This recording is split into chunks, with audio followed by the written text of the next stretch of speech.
Whisper Year podcast. My name is Ellie Kerr and I am the founding director of Merseyside Women of the Year, and joining me today is the wonderful Kate Martinez from Sefton Palm House. Kate, thank you so much for coming along and joining us today. Thank you really lovely to see you. Thank you very much for inviting me. Oh, it's a pleasure, absolute pleasure. So what have you been up to? Because obviously you were a finalist in 2024 for Arts, Media and Culture.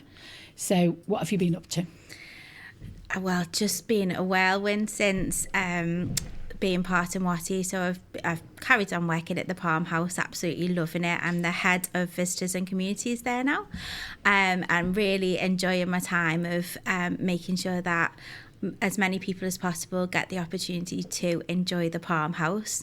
But also I've loved being part of the Watty community since that time.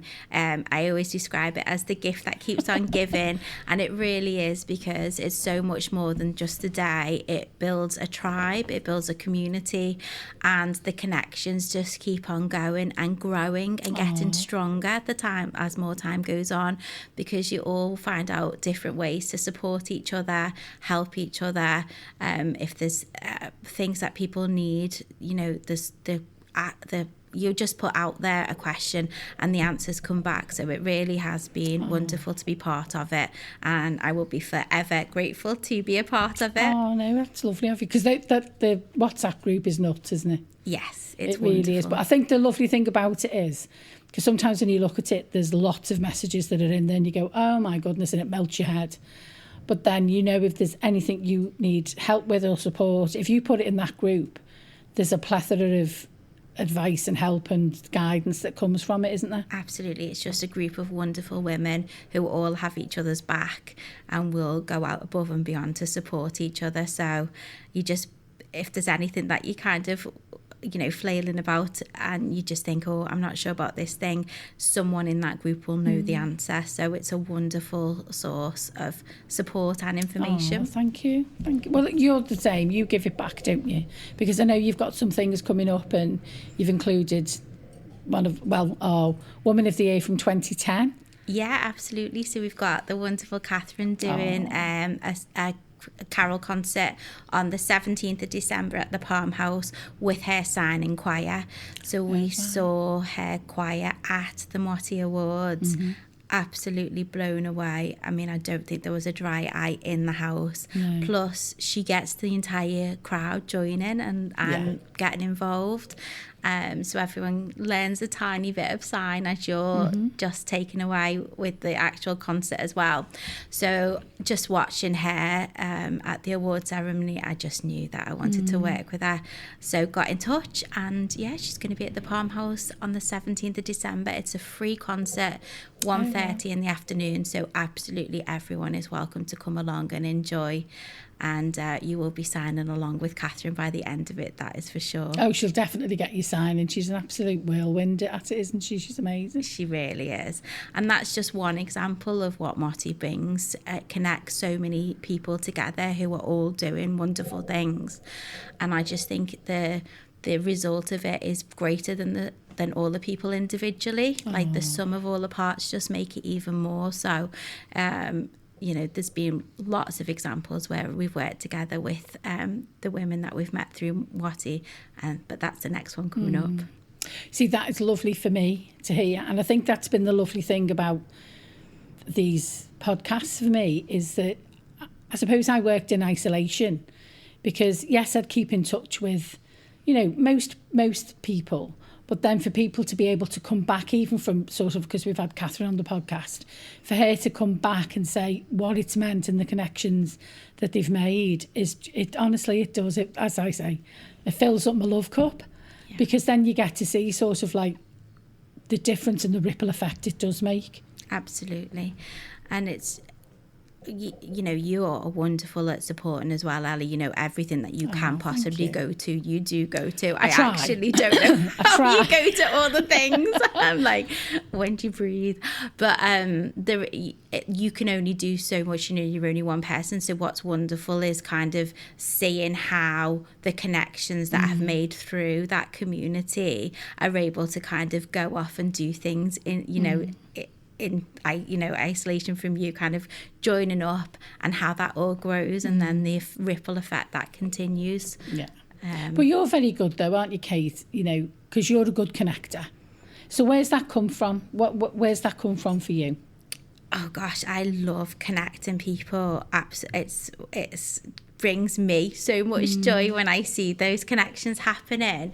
And we have an event at the Palm House called the Cultivation Evening, and it's kind of born from that same idea of we're only one space, and when we're hired out for something, it's just one area. So there's a limit, we can do as much as we can do, but there's always going to be more that we want to do. So we have this cultivation evening where everyone comes along and makes connections together, and then goes off, and those things might happen not at the Palm House, completely away from us, but that connection's being made there. And that's one of my favourite evenings of the year. But I've always loved connecting with people. I think it goes right back through my whole life. Before the Palm House, I worked in schools and education. That's all about connecting, very people-led. And before that, kind of, I taught in Japan, so that's a lot about obviously the connections that you make. And I used every summer holiday from university really well. I squeezed every inch out of it. I was like, I'm never going to get 3 months off again altogether. So absolutely made the most of it, and did things like Camp America. I went and worked in Greece for one summer. So I've just always been about grabbing opportunities and really squeezing the most out of them. So yeah, and my mum is exactly like that, so it's probably inherited. Yeah, but you're a very big people person as well, aren't you? But for me, the way you then think, and obviously a bit similar to myself, well, a lot similar to myself, is the fact, right, you need to speak to so-and-so. But I think that depth of also travelling brings you that curiosity, because you're very curious, aren't you? Yeah, I'm really interested in people, and I think travelling when you're younger really does give that, because so I spent 2 years living in Japan on a program called the JET program, Japanese Exchange and Teaching, and I think living in a completely different culture. I was in a tiny village in the middle of the Japanese countryside in the mountains, the only English-speaking person in my village. So I think having that kind of interest in people, the thirst for learning about different cultures and ways, it just gives you such a great foundation for the rest of your life, of just being really really open to learning from people around you. And you've taken that with you, haven't you, into the Palm House? Because I know you do an awful lot of stuff with different community groups, with school children and all that kind of stuff. Yeah. So you've taken that with you into the... Because how long have you been at the Palm House now? 15 years. I know. My goodness. A really long time. Yes. But in that time, I've done about 6 different roles. I was going to say, you've done a lot of jobs. So it's stayed really interesting and really fresh.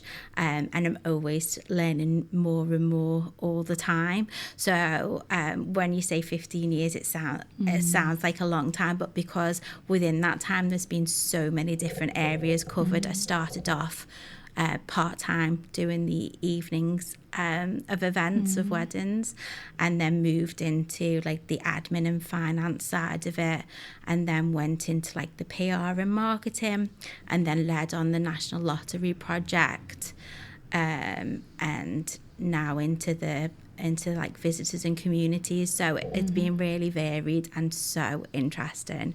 I feel very, very lucky to have been able to carve out such a interesting career in one quite small charity. I think it's been fantastic to be able to do that. I think some people do forget though it's a charity. Yes. And I think people think it's council owned. Yeah, so the council own the building, but it's run by a preservation trust. And then we bring in a lot of the income through hiring out for weddings and corporate events, or having like we've got like a Christmas party in December, so doing them kind of income generation then all goes towards, we have over 300 free community events a year, so it all goes into having that impact. And we had a recent social impact and economic impact report done, and we generate over 6 million in the last 3 years. We've generated over 6 million in economic impact, mainly from people having weddings who aren't from Liverpool. So a lot of their guests will stay in hotels and things like that, and over 26 million in social impact. Wow. So that's, really does. That's a phenomenal stat, isn't it? For a small charity, it really makes a big, massive impact. And one of the community events actually recently was a Japanese day. So it came full circle. Yeah. So Jet, the company that I did, their alumni got in touch with me and asked to do like a spotlight on where people have ended up after they've been on Jet. So they did like an article on me in LinkedIn, and then the person who runs the Jet AA Northwest got in touch and lives off Loch Lane, which is just down the road from the farmhouse, and asked if we could have their annual Japanese Matsuri in the farmhouse, which we did. It was absolutely wonderful. Over 4,000 people came. Goodness me. The Lord Mayor, Barbara, joined and was on stage with me having the Japanese tea ceremony, which was just such a wonderful experience. And it was so successful, they will be back again next year. Oh, see, that's fab, isn't it? Yeah. Because one of the things that I always say about the theme for the podcast has been network, information, money and self-belief. So out of those 4 things, which would be the one? I mean, I'm probably preempting it because in my head, network. Yeah, because like for that to then come to the Palm House, that's like you say, it is a definite full circle moment. And haven't you really just is a full hosted circle moment? Somebody who you worked with in Japan? Oh, in my house privately? Yes. So I team taught with this wonderful lady, Akemi. So I didn't speak any Japanese at all when I went to Japan. This shows how old I am, Ellie. So it was during I applied during like my final year at university. Real unbelievable how I ended up in Japan. I was walking home from a lecture and I bumped into one of my best friends, Ian, at the time, and he was going to the fair, like the careers fair, and I wasn't going to go into the careers fair on this day because I had no intention of going straight into a graduate job. I knew I wanted to go travelling straight after uni. And he said, look, I only want to go to one thing. I want to go to the KPMG stall. If you come in with me, we can then walk home together. So I was like, okay. So I went in and KPMG was next to the Jet stall just because of the alphabet, literally. And so while he was looking at that, I looked at the stall next door because I wasn't interested in finding a graduate job at that point, and thought, well, I really wanted to go travelling, but I thought I'd have to go home and save up for it. Never thought of Japan, but I've never ruled it out. This programme, I don't have to save up for because you have a job and you're paid and all of this. So I could go straight away. Picked up the application form, and 10 days after I graduated, I was on the flight to Japan. Oh my, meant to be. So in the process of going up, they sent you CDs. They won't obviously send it now, it'll all be online. But I was doing my finals, so these kind of CDs to learn Japanese were coming through the post, but I obviously was not going to be listening to that. So the first thing of Japanese that I learned was my dad driving me to Heathrow. I put in the CD, and my dad coped with me learning from 1 to 10, and then said, I'm not listening to any more of this as we're driving to Heathrow. That's enough. So I'd listened 1 to 10 in Japanese once before my dad was like, come on, we're getting some Beatles on or whatever he wanted to listen to. And that was literally it. So I landed in Japan. I wouldn't even say knowing 1 to 10. I couldn't speak a word of it, but became wonderful at charades. I could act out a variety of getting your point across doing this. Yeah, absolutely. And just loved every single minute of my time there. It was only meant to go for 1 year. I couldn't leave. Stayed for 2. Wow. I would have stayed for 3, but I'd met who is now my husband by then. Oh, wow.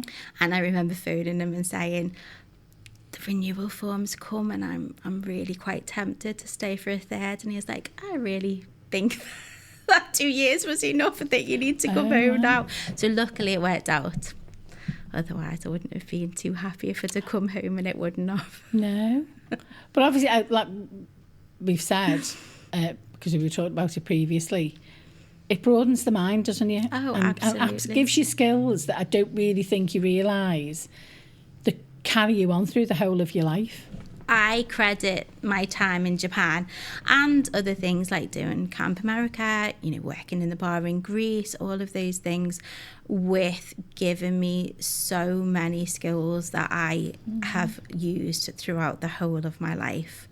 I think the resilience that you learn, the friends that you make that go beyond friendship, because especially when you're somewhere like that, where you can't speak to people regularly, the people who you can converse with, they become your family. So the reason I went off on a massive tangent, because you were asking about my house guest. So the person who stayed was a Kimmy's son who I team taught with, because we became, I called her my big sister. We became like family.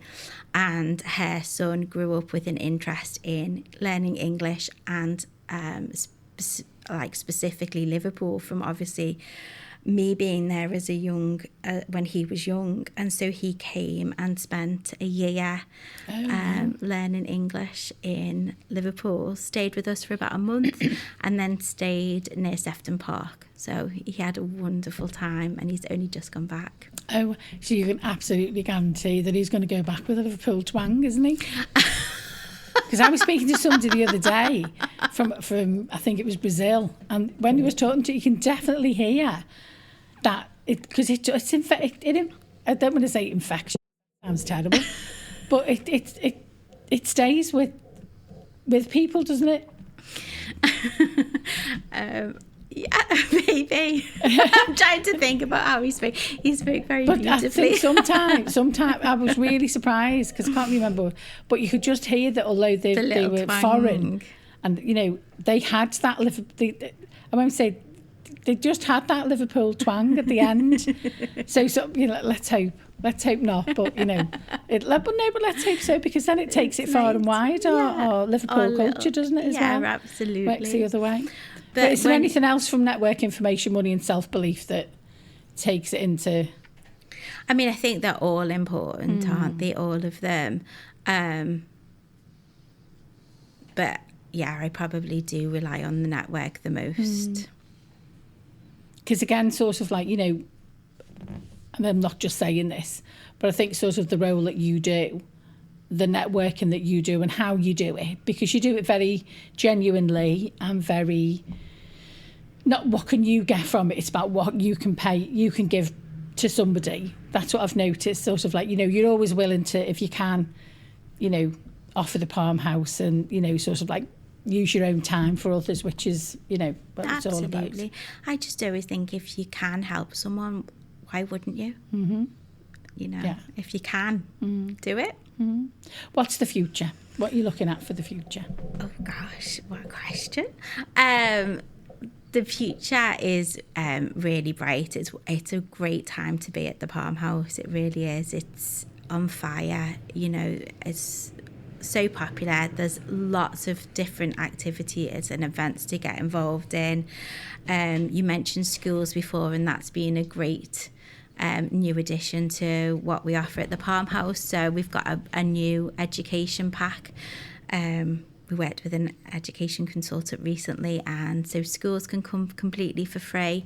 So there's just loads of things going on at the Palm House that I'm really, really excited about.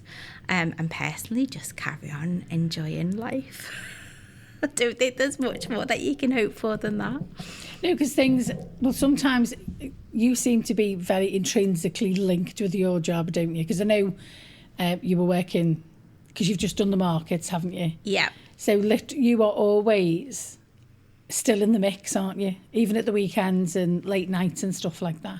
Yeah, I mean, that's the event job. And I think anyone who wants to get in events knows that's kind of the reality. But when you enjoy your job as much as I do, which I feel very lucky about, it's never a burden because it's an enjoyment. I love still being involved with, all of the different events and activities. I think when you kind of work on planning something and then you are there seeing it all unfold, it's a really magical feeling. So you spend so much of your life at work.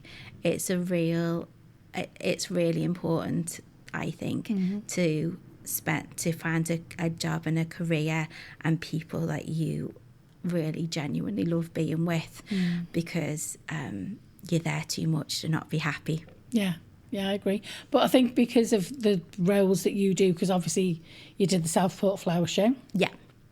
Which is totally, totally different again, isn't it? Yeah. Because you set up a whole garden. Yes, we did. We've done that 3 years now.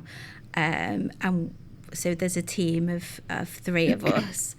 The business development manager, myself, and then one gardener. So Sandra gets involved because she can drive the van. If anyone's seen me driving a car, I'm not going up to a van. So I'm the tea maker and the conversation person. And then we have the one gardener. Yeah, but that's the whole team thing, isn't it? That is the team. So they all laugh because there won't be a single person from the marquee who's setting up their gardens who I haven't got to know by the end of day one. And also kind of worked out different ways that we might potentially work together in the future. But that's a definite skill, though, because you need to see where those collaboration points are. Because sort of like if you're quiet and introverted and don't want to speak, or not a people person, that kind of collaboration and that kind of networking and opportunity, you won't find out, will you? No, I think I'm lucky that I just find that just natural. Yeah. See, I find it a challenge. I love that. I do. I love it when sort of like, and I think, right, okay then, come on. But it's not really from, and I know you're the same, not from my perspective, what can I get out of it? But then it's like, well, okay, then who else can we plug you into? What else is out there that can sort of like, as you say, bring, collaborations and being able to, make a difference in the world. So, and then obviously you've just done the markets, haven't you? Which I don't even want to say Christmas markets, but we're in November now, so yeah, we're going to have to do the C word, aren't we? Because it's nearly here. I love the C word. I'd start with that straight after Halloween. Oh, do you? Oh, see, I'm rubbish. I really don't want to talk about it until the 1st of December. And even then, I'm probably really the 22nd of December. I'm so glad I've got a husband that loves it. I am. I'm not the Grinch, but I just, honestly, I'm dreadful. I really am. Oh, my goodness. But you can't not, though. I love Christmas. I absolutely love everything about it. It's just the most magical time. I just adore it. And having all the lights at the Palm House, and I love the Palm House in the dark, like when it's all lit up and all the skies like black, right? It just stands out so gorgeously. So for the winter months, I just think it looks so beautiful and feels so magical and special. Well, compared to where it was when it was, I remember seeing pictures of it with broken glass and really looking very, very dilapidated, to seeing where it is and what you do with it now. It is a totally different it's gorgeous atmosphere and stuff, isn't it? So next year is the 25th anniversary since the restoration of the Palm House. So it reopened in 2001. So there'll be some special events on next year to mark that anniversary. Yeah, so it'll be so when you say about the future, that will be interesting what's coming up, because it's 130 years since it originally opened in 1896 and 25 years since the restoration. So there will be plenty for you to come along to and enjoy. Because it is a jewel in the crown of Liverpool, even though it isn't sort of like part of the Graces because it's not on the front, but it is a definite jewel, isn't it, of our region? Definitely a botanical jewel. Yeah. So we're nearly at the end of our time, and obviously one of the questions, because it's called the Crispy Ear podcast. So what would you go back and give yourself a crispy ear about? I actually can't think of anything that I would tell my younger self to do differently. Oh, wow. See, that's good. Because I think even things that didn't go exactly as they were planned to go brought me to where I am now. Like, everything that you do is a learning experience. And even silly things that kind of didn't work out, like you learn from them, and you learn skills, and you learn resilience, and I was really great about just making the most of every single opportunity and grabbing things with both hands. So I would probably spin it on its head and have my younger self tell my current self a bit advice, because I think when I was younger, I didn't second guess myself at all. I didn't put too much thought into things. I just kind of like took on whatever was in front of me and just was like, let's just give it a go and see what happens. But I think as I've got older, and you have more responsibilities, obviously, especially when you become a parent, I think that's a big change. Yeah, it is. It's huge, because you don't just consider yourself then, exactly. Do you? You've got just different responsibilities. But my son is now coming up to 17, so I have a bit more freedom back again, and I think I just need to remember that younger self and grab that freedom. So instead of binge watching Riot Women and spending a lot of time reading, which I do love, I think I need to shake myself up and get out a bit more. Get hold of that young adventurous Kate. Yes. And do more travelling. And do more, get yourself out there. Yes. Kate, it's been an absolute pleasure. Honestly, I could just talk to you all afternoon. And it's just a pleasure. Thank you so much for coming and joining us and being part of our Crispy Ear podcast. Thank you very much for inviting me, and I look forward to seeing the future of the Crispy Ear podcast. For goodness me. Let's wait and see. Thank you very much, Kate. Right, this is Ellie turning off and signing off. Thank you very much for listening. This has been the Crispy Ear podcast. Thank you. Bye.